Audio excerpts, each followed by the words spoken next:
आज की इस वीडियो में बताने वाला हूँ कि एमसीसी क्या है और इसका वजूद और क्रिएटिंग कब हुआ और नेपाल की जनता इस एमसीसी को लेकर क्यों परेशान है और क्या नेपाल में केवल एमसीसी फंड पास हुआ है या इससे पहले इससे कबल और कंट्रीज़ हैं जिन कंट्री में एमसीसी अवेलेबल है।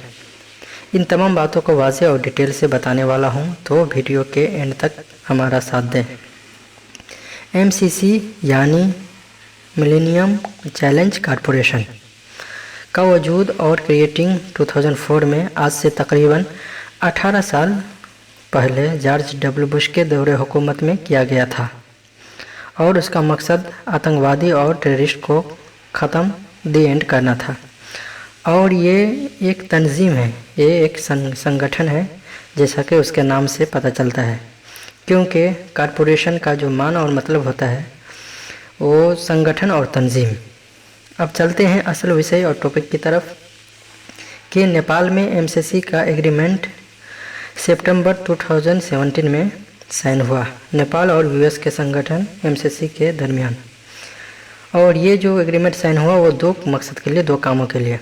नंबर 1, नेपाल के अंदर 300 किलोमीटर लंबा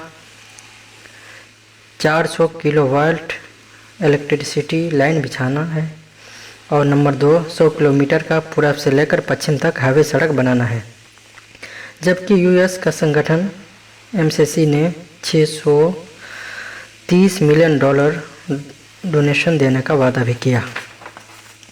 तो अगर डोनेशन देने का ऐलान किया है तो नेपाल के लिए ये एक अच्छी बात है, लेकिन प्रॉब्लम और मसला शुरू यहाँ होता है कि एग्रीमेंट के अंदर 2 रूल दिया गया है ऐसा जो कि सही नहीं है। पहला रूल और नियम ये है कि उसके अंदर है कि इस डॉलर को अमेरिकी एमसीसी संगठन इन्वेस्ट करेगी नेपाल के अंदर, और जबकि डोनेशन का मतलब ये होता है कि आपने जिसको दिया है वो अपने तरीके से इन्वेस्ट करे, ना कि वो जो देने वाला वो देने वाला अपने तरीके से इसको इन्वेस्ट करे, जो कि ये गलत है। दूसरा कानून इसमें जो बिल्कुल सही नहीं है और ऐसा नहीं होना चाहिए, वो ये है कि अगर अमेरिकी एमसीसी तंजीम के कार्यकर्ता अगर कोई जुर्म करता है नेपाल के अंदर तो उसकी सज़ा नेपाल की सरकार नहीं देगी, बल्कि अमेरिकी हुकूमत उस मुजरिम को सज़ा देगी, जो कि ये रूल वर्ल्ड में कहीं नहीं है, जो कि ये भी सही नहीं है। क्योंकि अगर वो कोई जुर्म करता है नेपाल के अंदर तो उसको सज़ा देने के हक़ नेपाल की गवर्नमेंट नहीं रखती है, तो वो तो अपना मनमर्जी कुछ भी नेपाल में कर सकती है। अब चलते हैं कि नेपाल पहला मुल्क है जिसमें एमसीसी का एग्रीमेंट साइन हुआ है या इससे पहले भी और कंट्रीज़ में साइन हुआ। तो नाजरीन, ये नेपाल ये दुनिया का पहला मुल्क नहीं है, बल्कि वर्ल्ड में 30 कंट्रीज़ है जिसमें एमसीसी संगठन काम कर रही है, जिसमें फेमस और मशहूर देश फिलीपीन, नाइजीरिया, इंडोनेशिया, टूनिसिया ये सब भी है।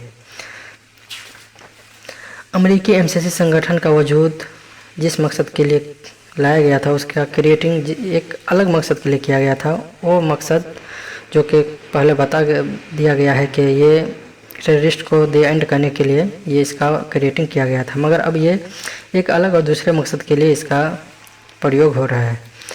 और वह कि उसका मकसद अभी जो चल रहा है कई कंट्रीज़ में वो ये है कि वो अपना पैसा, अपना डॉलर दुनिया के मुख्तलिफ ममालिक में इन्वेस्ट करती है और उससे बेनिफिट हासिल करती है। नेपाल में भी यही उसका मकसद है कि इलेक्ट्रिसिटी और बिजली में डॉलर खर्च करे और उसको भारत और दीगर ममालिक में भेजे और उससे जो इनकम हो उससे फ़ायदा उठाए, जैसा कि दुनिया के मुख्तलिफ ममालिक में ये एमसीसी जो ग्रुप है, जो संगठन वो कर रही है।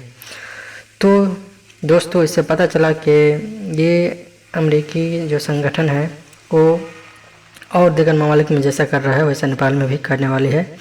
और इससे नहीं लगता है कि नेपाल के जो हालत है वो उसमें सुधार हो जाएगी, क्योंकि ये अपना काम दीगर ममालिक में भी कर रही है, जैसे कि फिलीपीन है और मैंने बताया इंडोनेशिया है।